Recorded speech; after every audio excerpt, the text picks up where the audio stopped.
I'm Samantha Eric here with Brian Dunseth for this week's RSL Preview.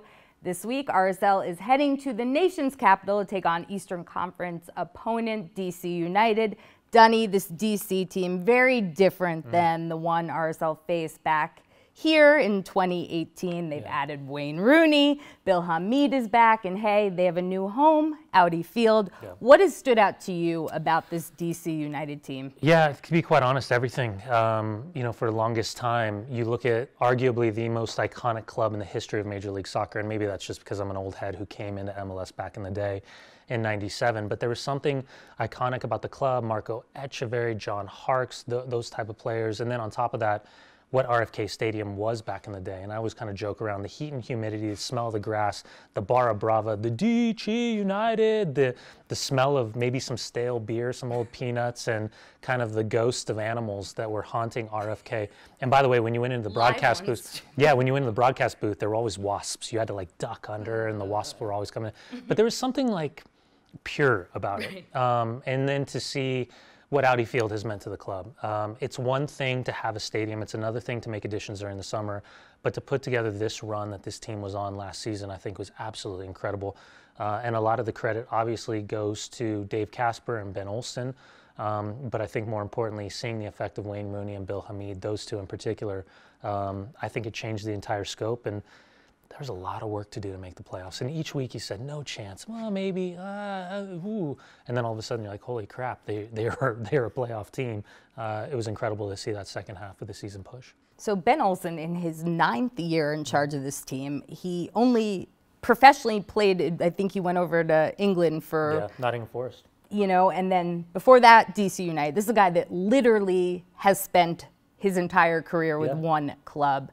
You've played against him, you played with him. What do you see in this team that Ben Olsen has stamped? It's his DNA. I mean, the way that they play, the kind of antagonistic approach against the players individually, and then the collective of how they play. They're not afraid to get stuck in.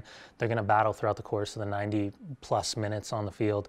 But there's going to be a style, there's going to be a substance, and I think there's an identity. And I think, you know, when you look at Benny's playing career, immediately Marco Echeverri saw something and pulled him under his wing. And if you haven't seen Marco Echeverri, please go to YouTube for you youngins that don't know anything about him. He had the most incredible short, long mullet in the history of the game and an exquisite left foot. But then, more important. And there was a reason why they called him El Diablo. But to then see him, you know, not a lot of guys have the opportunity to spend their career with just one club and to go out in the manner in which they've controlled the environment of how they end their career. And then to turn it from an assistant coach to take over from Kurt Analfo, probably in a stage where he would put his hand up and say, I wasn't ready to be a head coach. Then to kind of go through the ups and downs, sometimes over punch his weight, sometimes maybe not hit the expectations, but then understanding where the club was in the search for a soccer-specific stadium. I give Benny all the credit in the world, and he's the guy you want to go to battle with, and I went to battle with him on multiple occasions in multiple countries. So RSL heading to DC to take on Ben Olsen's side, a team that has not conceded a goal so far this season. They beat Atlanta 2-0 at home.